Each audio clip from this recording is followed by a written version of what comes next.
Bengali টিউশনে তোমাদের সকলকে স্বাগত। আমি শুভময়।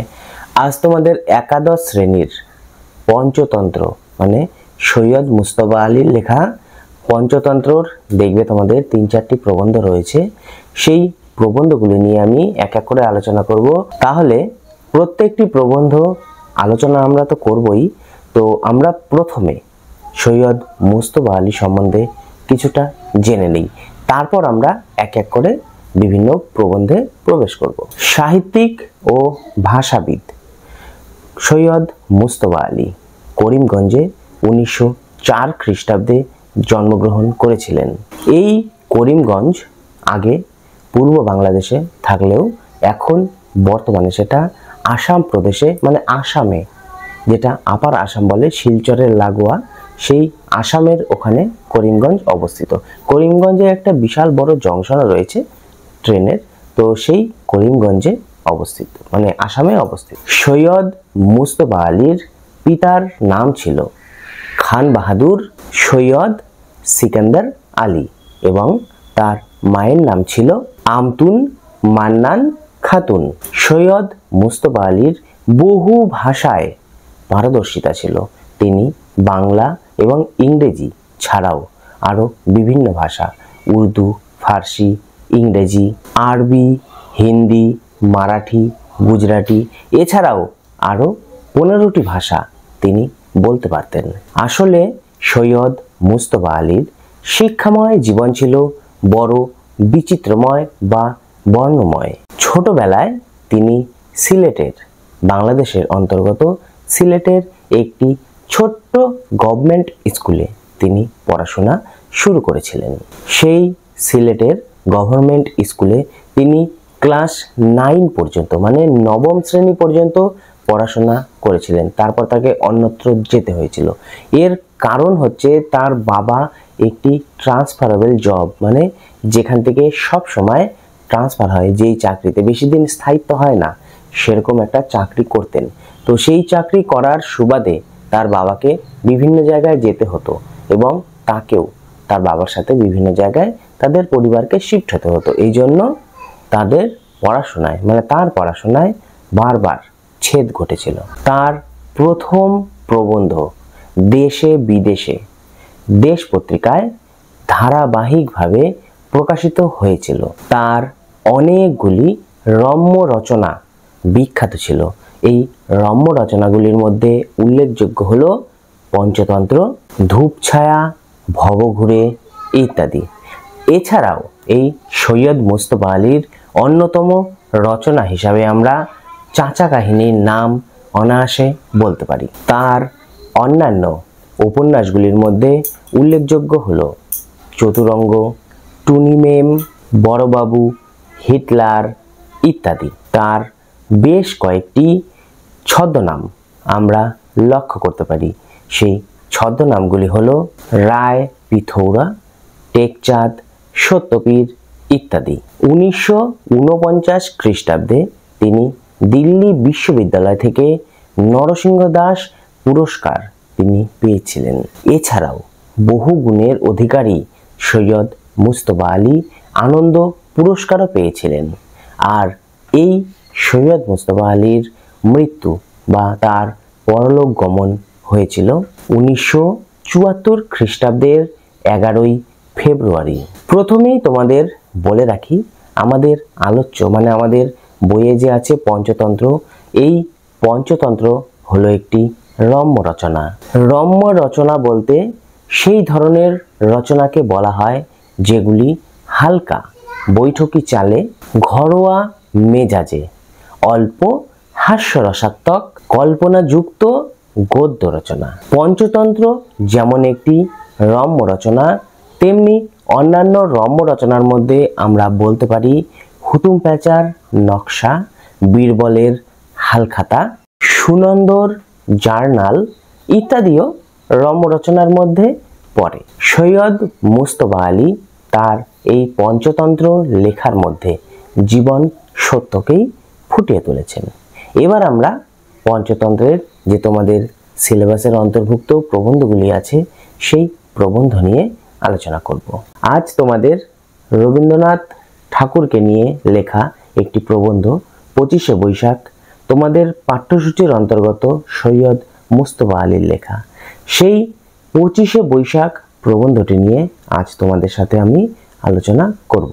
25শে বৈশাখ প্রবন্ধটি যে প্রবন্ধটি লিখেছেন সৈয়দ মুস্তফা আলী, সেই প্রবন্ধটিতে তিনি দেখিয়েছেন যে তিনি রবীন্দ্রনাথের সাহচর্য এবং তার স্নেহ পেয়েছিলেন বিশ্বভারতী বিশ্ববিদ্যালয়ে তিনি যখন পড়াশোনা করতেন সেই সুবাদে। তাই তিনি প্রথমেই ক্ষমা চেয়ে নিয়েছেন যে এই লেখায় তার ব্যক্তিগত ভাবমূর্তি যদি ধরা পড়ে তার জন্য, যেহেতু রবীন্দ্রনাথের স্নেহ তিনি পেয়েছিলেন আর রবীন্দ্রনাথকে নিয়েই এই প্রবন্ধটা লেখা, তো কাজেই রবীন্দ্রনাথের সব ভালো গুণগুলোই তিনি এখানে লিখবেন, এটাই স্বাভাবিক।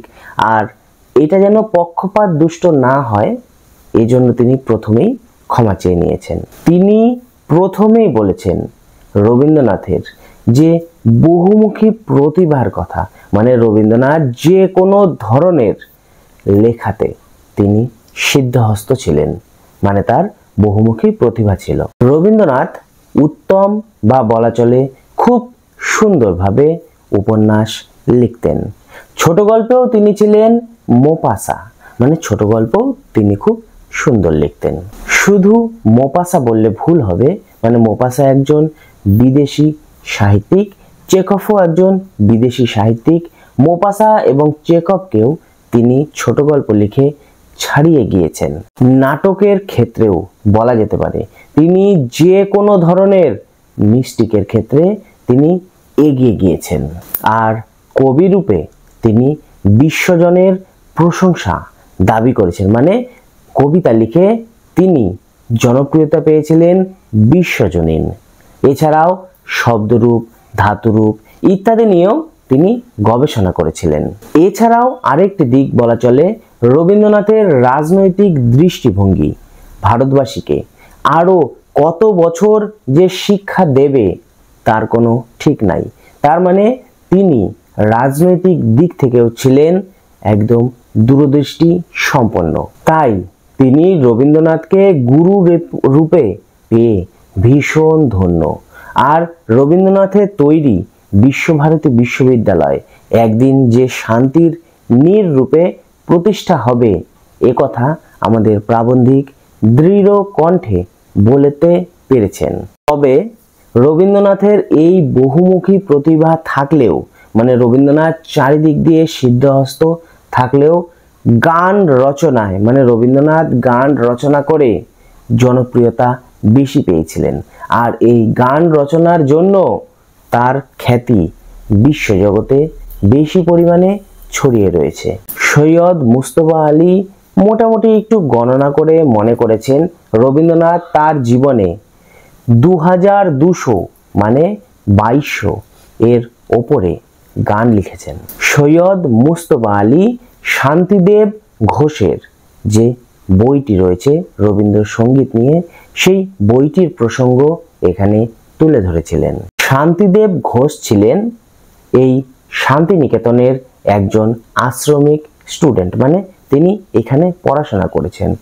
আর তিনি এই শান্তিনিকেতনে গান নিয়ে পড়াশোনা করেছিলেন। তিনি ছোটবেলা থেকেই রবীন্দ্রনাথের কাছে গান শিখতেন।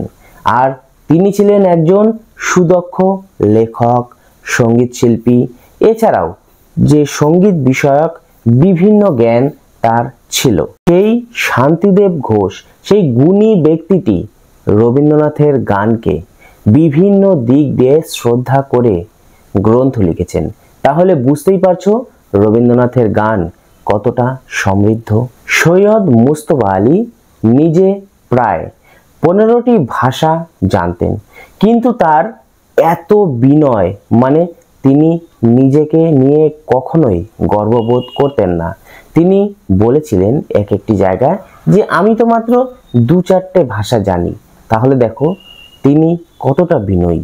সেই ভাষার জ্ঞান নিয়ে তিনি শুধু ভারতবর্ষে থাকেননি, তিনি বিদেশেও হানা দিয়েছিলেন, তিনি বিদেশেও পাড়ি দিয়েছিলেন, অনেক জায়গা ঘুরেছেন বিদেশের।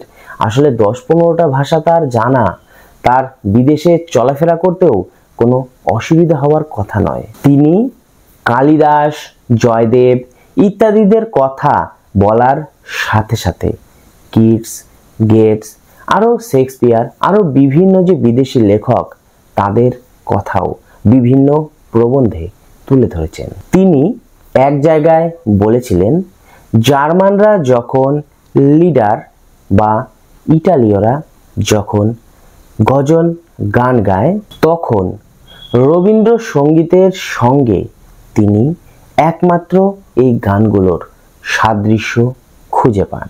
আমাদের প্রাবন্ধিকের কাছে তাই রবীন্দ্রনাথের গান অখণ্ড ও সম্পূর্ণরূপে ধরা পড়ে। আসলে জার্মানদের লিডার বা ইরানীয়দের যে গজল গান, সেই গানগুলি আমাদের প্রাবন্ধিকের ভালো লাগলেও সেই গানগুলি সেই প্রাবন্ধিকের মানে আমাদের প্রাবন্ধিকের সৈয়দ মুস্তফা আলীর মনকে সেভাবে সান্ত্বনা বা তৃপ্তি দিতে পারেনি কখনো। এদিকে রবীন্দ্রনাথের গান তিনি যখনই শুনতেন তখনই তাকে সম্পূর্ণরূপে শান্তি বা পরিপূর্ণতা দিত সেই গান। তাই যদি কখনো কারো মনে হয় রবীন্দ্রনাথের গান তাকে অসম্পূর্ণতা বা তৃপ্তি প্রদান করেনি, সেটি রবীন্দ্রনাথের দোষ বা ত্রুটি হতেই পারে না। আসলে সেটি তার মনের ভুলভ্রান্তি বা বলা চলে তার উচ্চারণগত ত্রুটির অভাব। বারবার সেই গান শুনে রবীন্দ্রনাথের ভুবনকে আমাদের চিনে নিতে হয়। আরেকটি কথা বলে রাখা ভালো, রবীন্দ্রনাথের গান কখনোই নিজেকে নিঃশেষ করে দেয় না। প্রাবন্ধিক তাই বলেছেন, রবীন্দ্রনাথের গানের শব্দের চয়ন, সেই শব্দগুলির সংস্থাপন, তার অর্থ মাধুর্য অতুলনীয়। তাই রবীন্দ্রনাথের গানগুলি যখন শোনা হয় বা শোনা শেষ হয়, আমাদের মনে হতেই পারে এই গানগুলি আর অন্য কোনো রূপে উপস্থাপন করা সম্ভব হতোই না, এটা এভাবেই উপস্থাপিত হতো। নটরাজের প্রতিটি অঙ্গভঙ্গি যেমন আমাদের সঠিক এবং প্রত্যেকটি অঙ্গভঙ্গির সংস্থাপন যেমন আমাদের নিখুঁত বলে মনে হয়, তেমনি রবীন্দ্রনাথের গানের প্রতিটি অর্থ মাধুর্য আমাদের নিখুঁত বলে মনে হয়। বর্তমানকালে আমরা দেখে থাকি যে অনেক গায়কের সুর, গলা, কণ্ঠ খুব সুন্দর, সে অন্যান্য গান খুব সুন্দরভাবে করছে, কিন্তু রবীন্দ্রনাথের গান গাইতে গিয়ে তার গান অনেকটা ফিকে হয়ে যায়। তার যদি আমরা কারণ অনুসন্ধান করি তখন আমরা দেখতে পাবো যে সেই গায়কের শব্দ সম্বন্ধে কোনো ধারণাই নেই, মানে শব্দ চয়নের ধারণা নেই। তাই প্রতিটি শব্দ রসিয়ে রসিয়ে তিনি গান করেন না, এই জন্য তার গান বা রবীন্দ্রনাথের গাওয়া গান তার গলায় ফিকে শোনায়। এই রবীন্দ্রনাথের গানই আমাদের কতবার নিয়ে গিয়েছে মৃত্তিকার বন্ধন থেকে ছিন্ন করে নীলাম্বরের মর্ম মাঝে। আবার তিনি যখন আমাদের এই মৃত্তিকার মাঝে ফিরিয়ে নিয়ে আসেন তখন এই মৃত্তিকাই স্বর্গের চেয়ে সুমধুর বলে মনে হয় আমাদের কাছে। প্রাবন্ধিকের তাই মনে হয়েছে একমাত্র রবীন্দ্রনাথই পারে কয়েকটি শব্দ এবং সুরের মাধ্যমে এরকম অলৌকিক ঘটনা ঘটাতে। দেখো, এই প্রবন্ধটি ছিল এটুকুই, খুবই ছোট প্রবন্ধ। রবীন্দ্রনাথের গানকে নিয়ে এই প্রবন্ধটি লেখা, নাম 25শে বৈশাখ। পরবর্তী যে প্রবন্ধ রয়েছে আড্ডা, সেই প্রবন্ধ নিয়ে আমরা খুব তাড়াতাড়ি আলোচনা করব। আজ তাহলে এটুকুই।